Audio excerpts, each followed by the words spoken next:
ओम शांति। प्रजापिता ब्रह्मा कुमारीज ईश्वरीय विश्वविद्यालय एक अंतरराष्ट्रीय संस्थान है और ज्ञान की इन बातों को सुनते हुए आप सभी के मन में ये विचार जरूर आता होगा कि आखिर भी ये ज्ञान का स्रोत क्या है और कहां से इतना ज्ञान विवेक युक्त अगर सोचा जाए तो बुद्धि उसको स्वीकार करती है, परंतु अगर शास्त्रों की दृष्टि से देखा जाए तो जिस तरह से यहाँ शास्त्रों के रहस्य को भी स्पष्ट किया गया है उससे भी लगता है कि ये तर्कसंगत है और यही सही है। तो आखिर ये बातें कहां से पता चली? तो वास्तव में प्रजापिता ब्रह्मा कुमारीज ईश्वरीय विश्वविद्यालय की शुरुआत 1936 में हैदराबाद सिंध में हुई और स्वयं परमपिता परमात्मा ने दिव्य साक्षात्कार और दिव्य अनुभव के माध्यम से इस संस्थान को स्थापन किया। कहा जाता है कि जब परमात्मा को नई सृष्टि रचने का संकल्प उत्पन्न होता है तो उस वक्त जब उनका अवतरण का समय होता है तो एक साधारण मनुष्य तन को आधार बनाते हैं, लेकिन जिनको हम साधारण कहते हैं वास्तव में वो आत्मा इस सृष्टि के समय के चक्र में अगर देखा जाए तो किस तरह से नारायण से नर स्वरूप में जब आ जाते हैं तो वही आत्मा इस वृहत कार्य के लिए निमित्त बनती है। परमेश्वर को मालूम है हर आत्मा की कर्म कहानी, हर आत्मा के जन्म की कहानी, और इसीलिए वो साधारण स्वरूप जिसमें वो प्रवेश करते हैं, जिनके माध्यम से नई सृष्टि की सर्जना करनी है, तो सबसे पहले उनके जीवन का परिवर्तन करना बहुत आवश्यक।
एक दिन चाचा की नजर पड़ गई तो चाचा ने कहा, अरे तू तो लुटा रहा है, और इसलिए उन्होंने कहा अभी तो तू काफी बड़ा भी होता जा रहा है, ऐसा करते हैं कि तुम अपना कोई बिजनेस शुरू करो। तो दादा लेखराज अपने यौवन काल में आ गए थे तो एक हीरे के व्यापारी के पास चले गए और वहां पर हीरे के विषय में सीखना शुरू किया।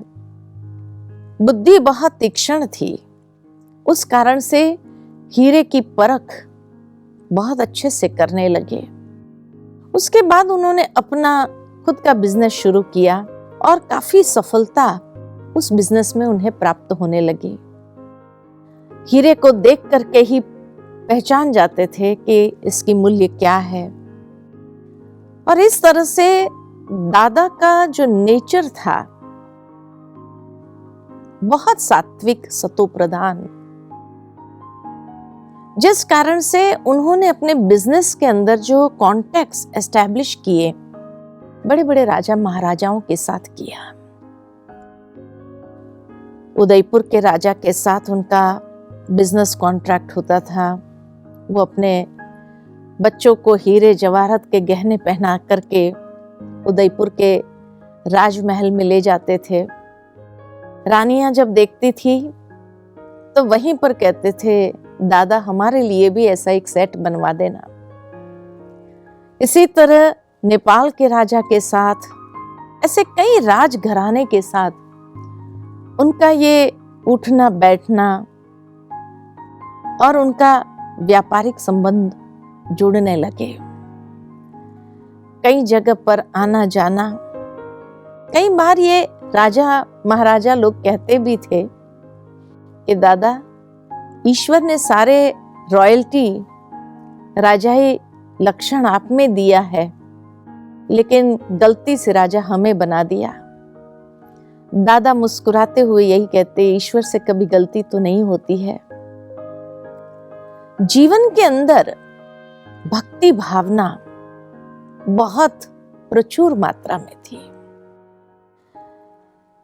प्रतिदिन गीता का पाठ करना, विशेष दिनों पर, त्योहारों पर गरीबों को दान करना, और इस तरह से उनके जीवन के जो संस्कार थे बड़े फिलैंथ्रोपिस्ट के थे। देना ही देना जानते थे। उदारता इतनी अपार थी। साथ ही साथ के अगर कोई हीरे का गहना बच्चों से नीचे गिर जाए तो नीचे गिरी हुई चीज कभी दोबारा पहनने नहीं देते थे पिताश्री जी, उसको दान करने के लिए कह देते थे।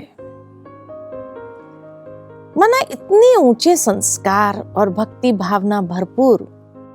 प्रतिदिन गीता का पाठ किए बिना कोई भी कार्य आरंभ नहीं करते थे। उस समय बड़े से बड़ा क्लाइंट भी क्यों न आ जाए, लेकिन पिताश्री जी कभी भी अपने भक्ति को छोड़ करके उस क्लाइंट के पास जाएंगे ये नहीं। पहले ईश्वर का स्थान होता था उनके जीवन में, पीछे क्लाइंट्स।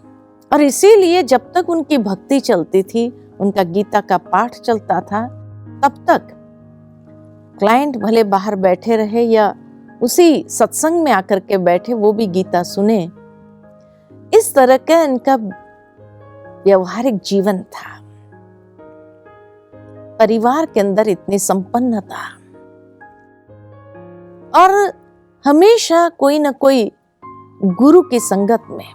जीवन में उन्होंने 12 गुरु किए थे, परंतु हर गुरु से कोई ना कोई विशेष अनुभव था, जिस कारण सच्चे गुरु के खोज में आगे निकल जाते थे। और इस तरह से 12 गुरु करते करते आगे बढ़ते गए। एक बार की बात है कि जब उनके घर में एक बच्चे का नामकरण की विधि चल रही थी, काफी मेहमान घर में आए हुए थे, नामकरण का अवसर चल रहा था।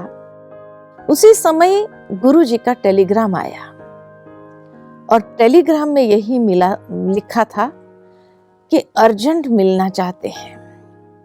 पिताश्री जी सारा फंक्शन छोड़ करके उसी समय जाने की तैयारी की। परिवार वालों ने सभी ने कहा कि फंक्शन पूरा करके कल निकल जाइए, तो कहा नहीं, गुरु का बुलावा काल का बुलावा के समान है। आज अगर काल आ जाए तो हम काल को ये नहीं कहेंगे कि कल आना, आज मेरे घर में फंक्शन है। माना इतना गुरु की आज्ञा को सिर माथे रख के चलने वाले। जैसे ही वहां गुरु जी के पास पहुंचे तो गुरु ने उसी वक्त कहा कि मुझे 10,000 रुपए की आवश्यकता है। 1936 के पहले की बात है ये, जिस समय 10,000 रुपया माना आज का कितना बराबर हो जाता है। पिताश्री जी ने बिना पूछे 10,000 रुपया निकाल करके दे दिया। परंतु गुरु के मन में ही भाव आया कि मुझे बताना चाहिए कि आखिर मैंने ये रुपए किस लिए मांगे हैं। तब गुरु ने कहा कि मेरा एक शिष्य सट्टे में हार गया है और समाज में उसकी इज्जत बचाने के लिए इस रुपए की आवश्यकता पड़ी है। बाद में अगर हुआ तो आपको दे देंगे। तब पिताश्री जी के मन में आया कि अगर एक गुरु शिष्य को सट्टे की लत से छुड़ा नहीं सकते हैं तो हमें मोक्ष कैसे दे सकेंगे। और इस तरह के अनुभव के कारण ऊंचे गुरु की खोज में आगे निकलते थे और इस तरह से 12 गुरु किए। लेकिन जब परमात्मा ने उन्हें विशेष सिलेक्ट किया संसार परिवर्तन के कार्य के लिए तो उन्हें दिव्य अनुभव होने लगे। सबसे पहले उन्हें श्री नारायण का साक्षात्कार हुआ। श्री नारायण का साक्षात्कार अलग अलग रूप में हुए। बद्रीनाथ के रूप में हुए, श्रीनाथ के रूप में हुए, जगन्नाथ के रूप में हुए। इस तरह अलग अलग जो श्री कृष्ण के चारों धाम है वो चारों धाम के साक्षात्कार होने लगे। और उसके बाद एक आकाशवाणी सुनाई देती थी। श्री नारायण के ये चारों स्वरूप देखने के बाद बड़ी खुशी हुई और पिताश्री जी को यही लगा शायद आज मेरी भक्ति का फल भगवान मुझे दे रहे हैं। बहुत खुशी। उसके बाद जो आकाशवाणी हुई, अहम चतुर्भुज ततत्वम।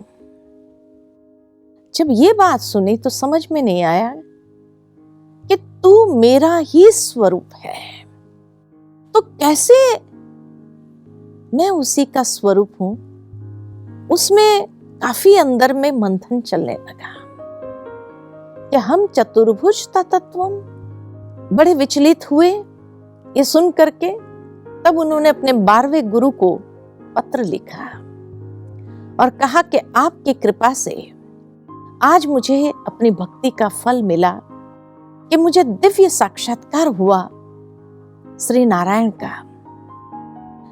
दादा लेखराज श्री नारायण के परम भक्त थे। हमेशा उनकी जेब में नारायण का फोटो रहता था और इसीलिए जब ये साक्षात्कार हुए तो खुशी तो बहुत हुई, लेकिन ये मैसेज क्या है ये समझने के लिए जब 12वें गुरु से पत्र लिख करके ये पूछा कि कृपा करके इस संदेश का अर्थ, इस आकाशवाणी का अर्थ स्पष्ट कीजिए। तब 12वें गुरु का पत्र आता है कि मेरी कृपा से तो ये साक्षात्कार आपको नहीं हुआ है, क्योंकि अब तक मुझे ही अपने जीवन में कोई ऐसी दिव्य अनुभूति नहीं हुई है और इसीलिए इस संदेश के पीछे क्या भाव है उसको समझना मेरे बस की बात नहीं है। शायद आने वाले समय में भगवान ही स्पष्ट करेगा कि इसका भाव क्या है। जब ये उत्तर मिला तब पिताश्री जी को लगा तो फिर भगवान मुझे क्या कहना चाहते हैं। क्या भगवान मुझे कोई कार्य के लिए निमित्त बनाना चाहते हैं। खैर उसके बाद बहुत खुशी से अपने व्यापार में तो थे ही थे, गीता का पाठ चलता था, लेकिन उनको कुछ कारणवश कलकत्ता आना पड़ा, क्योंकि उनका बिजनेस एक कलकत्ता में चलता था, एक हैदराबाद सिंध में चलता था और एक बंबई में चलता था। जब कलकत्ता जा रहे थे तो रास्ते में उन्हें महसूस हुआ कि बनारस में कुछ दिन उतर जाता हूं। बनारस में कोई ना कोई ऐसे गुरु प्राप्त होंगे जिनसे मैं ये बात कर सकूंगा। बनारस में उनके एक मित्र रहते थे, उनके घर चले गए और शाम के समय उन्होंने कहा कि मैं गंगा तट पर जाकर के बैठता हूं, कुछ एकांत में समय बिताना चाहता हूं। मित्र ने कहा भले, और वो निकल गए गंगा तट पर, एक वृक्ष के नीचे जाकर के बैठे और उसी समय ईश्वर का ध्यान करते हुए एक ध्यान मग्न स्थिति में चले गए। और इस समय उन्हें विशेष रूप से 4 साक्षात्कार हुए। प्रथम साक्षात्कार जो हुआ इस दुनिया का महान परिवर्तन का। उस समय में एटॉमिक बॉम्ब्स का रिसर्च भी नहीं हुआ था, तो उन्हें दिखाई दिया कि जैसे आग के गोले ऊपर से गिर रहे हैं और जैसे ही धरती को स्पर्श करते सब भस्मीभूत हो जाता है,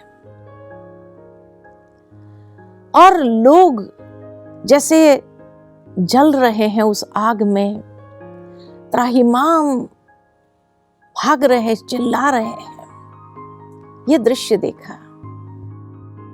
दूसरा दृश्य उन्होंने देखा कि किस तरह से खून नाहक खेल हो रहा है। जाति भेद, धर्म भेद, भाषा भेद, भेदों के कारण लड़ाई झगड़ा, खून खराबा, खून की नदियां बह रही है। ये दृश्य देखा, बड़ा दर्दनाक दृश्य था। उसके बाद तीसरा दृश्य देखा कि किस तरह प्रकृति का प्रकोप है। कहीं अतिवृष्टि हो रही है, कहीं अनावृष्टि हो रही है, लोग सूखा में मर रहे हैं, धरनी को, जमीन को पानी नहीं है, प्यास के मारे एक दूसरे का हाल बुरा हो रहा है। कहीं बाढ़ में सब कुछ बह रहा है, कहीं भूकंप हो रहा है, कहीं चक्रवात तूफान आ रहे हैं। ऐसे प्रकृति के 5 तत्व जैसे उछल खा रहे हैं। कहीं सुनामी लहरें उठ रही है और सारा समंदर का पानी उछल करके शहरों को सफा कर रहे हैं। तो उसके बाद चौथा साक्षात्कार हुआ कि सारी सृष्टि परिवर्तित हो जाती है और एक दिव्य सृष्टि, देवी देवताओं का समय, सतयुगी दुनिया का नजारा देखा।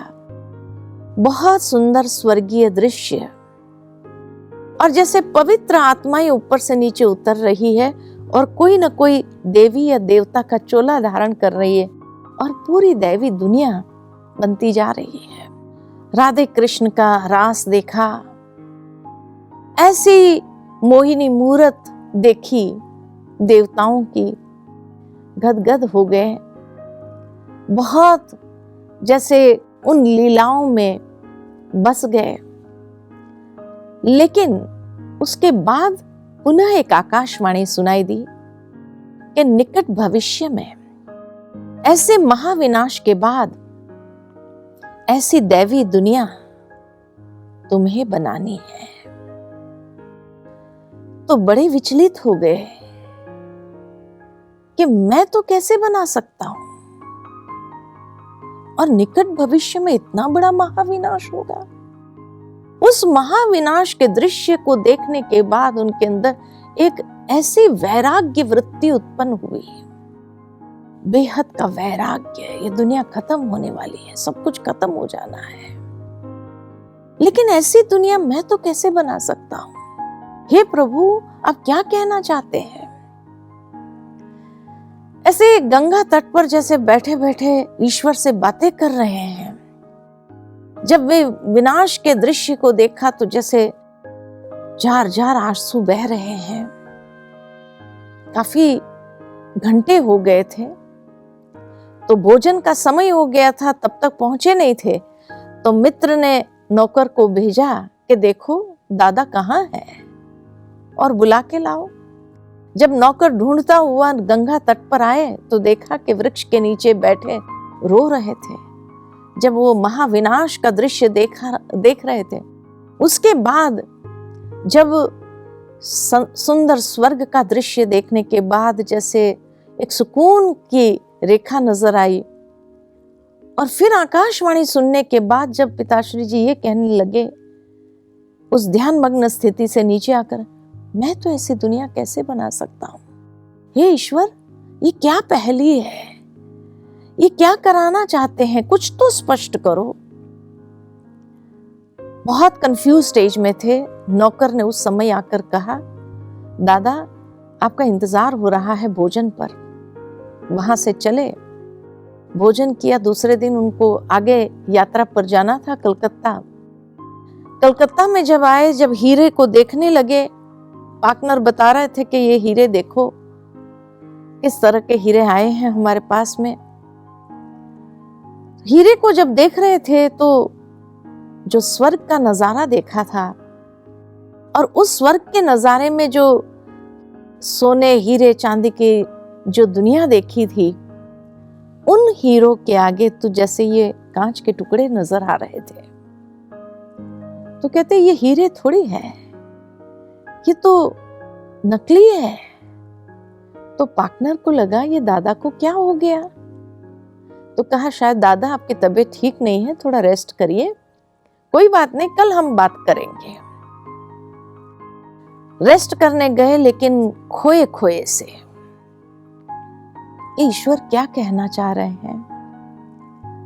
लेकिन दूसरे दिन जैसे ही दुकान पर आए, गद्दी पर आए, कि उसी समय हैदराबाद से टेलीग्राम आ गया कि दादा के चाचा काफी बीमार है और उनकी अंतिम इच्छा यही है कि वो दादा को मिलना चाहते हैं। तो उसी वक्त दादा ने पार्टनर से कहा कि देखो, मैं अब ये बिजनेस को समाप्त करना चाहता हूं, क्योंकि मुझे ये हीरे हीरे नजर नहीं आ रहे हैं, मुझे ये कांच के टुकड़े नजर आ रहे हैं। आप ऐसा करो, जो भी मेरा हिस्सा निकलता हो वो मुझे आप दे देना। मैं हैदराबाद जा रहा हूं क्योंकि मुझे ये टेलीग्राम आया है। पार्टनर ने कहा कि दादा आप बिजनेस को इस तरह से समाप्त नहीं करो, शायद आपकी तबीयत ठीक नहीं है, हम बाद में बात करेंगे। कहा नहीं, मेरी तबीयत बिल्कुल ठीक है, लेकिन शायद ईश्वर मुझसे कुछ और कराना चाहते हैं, और इसीलिए अब मैं ये बिजनेस समाप्त करना चाहता हूं। जो भी हिस्सा आता हो, मुझे विश्वास है आप अलग कर देना। और वहां से रवाना हुए हैदराबाद के लिए। जैसे ही हैदराबाद पहुंचे तो चाचा की अंतिम स्थिति थी। चाचा का यही भाव था, क्योंकि चाचा को अपनी संतान कोई नहीं थी और इतना सारा बिजनेस, इतना पैसा, तो सोचा कि दादा को देकर जाता हूं ताकि मेरे पीछे ये धन संपत्ति का सदुपयोग होगा। ये सोच करके वो उन्हें याद कर रहे थे, लेकिन जैसे ही वहां पहुंचे कि बातचीत तो नहीं हो पाई, उन्होंने शरीर त्याग किया। अर्थी के पास बैठे थे कुछ खोए खोए से, लेकिन उसी समय उन्हें एक और अनुभूति हुई कि आत्मा शरीर को कैसे छोड़ती है, और उन्हें आत्मा का साक्षात्कार हुआ कि चाचा की आत्मा भ्रुकुटी की मध्य में है। शरीर छोड़ने से पहले आत्मा पैरों के अंगूठे तक जाती है, एक एक इंद्रिय की विदाई लेती है, और एक एक इंद्रियों की विदाई लेकर के फिर से भ्रुकुटी की मध्य में आकर के फिर वहां से शरीर छोड़ करके चली जाती है। जैसे ये दृश्य देखा तो उन्हें महसूस हुआ कि सचमुच आत्मा जैसे एक एक इंद्रियों का एहसान मानते हुए कि आपने मुझे जीवन भर जो साथ दिया उसका धन्यवाद करते हुए, जैसे एक एक इंद्रियों से विदाई लेते हुए फिर से भ्रुकुटी के मध्य आकर के निकल जाती है। ये आत्म साक्षात्कार करने के बाद उनकी मनोवृत्ति में एक जागृति आई इसका मतलब मैं भी आत्मा हूं, ये शरीर मेरा वस्त्र है। गीता ज्ञान तो सुनते ही थे, दूसरा अध्याय जैसे उनके सामने आ गया कि शरीर एक चोला है और आत्मा का वास्तविक स्वरूप क्या है ये साक्षात्कार में देखा। तो उसके बाद एक धुन लगी कि मैं भी आत्मा हूं। जिसको भी देखते थे आत्म भाव से देखते थे, आत्म स्वरूप से देखते थे। उसकी पत्नी का नाम यशोदा, तो यशोदा भी आत्मा है। जिसको भी देखते थे उसको आत्म स्वरूप में देखने लगे। बच्चों को देखते थे, ये भी आत्मा है। हर कोई आत्मा है, हर कोई अपना अपना रोल प्ले कर रहा है इस संसार रंगमंच पर। और एक न एक दिन हमें भी चोला बदली करना है, ये चोला छोड़ करके जाना पड़ेगा। बहुत सुंदर अनुभूति। घर में आने के बाद, चाचा को विदाई करके घर में आने के बाद आत्म अनुभूति जिस तरह से हुई, वो आत्म का जैसे एक स्मृति स्वरूप होने का अभ्यास शुरू कर दिया उन्होंने। घर में दीवारों पर लिखना शुरू किया, मैं आत्मा हूं, यशोदा आत्मा है, नारायण आत्मा है। इस तरह से एक एक बच्चे का नाम लेते हुए एक एक को आत्म स्वरूप में देखने का प्रयास करने लगे। परिवार वालों को भी लगा कि जब से कलकत्ता से आए हैं तब से लेकर के दादा कुछ खोए खोए से लगते हैं। तो इस तरह से दिव्य अनुभव, अलौकिक अनुभव जो जीवन में मिलने लगा, उसी ने दादा के जीवन को परिवर्तन किया। और उस परिवर्तन के बाद ईश्वर कैसे उन्हें निमित्त बनाते हैं, आगे के सत्र में देखेंगे कि उसके बाद क्या हुआ। ओम शांति।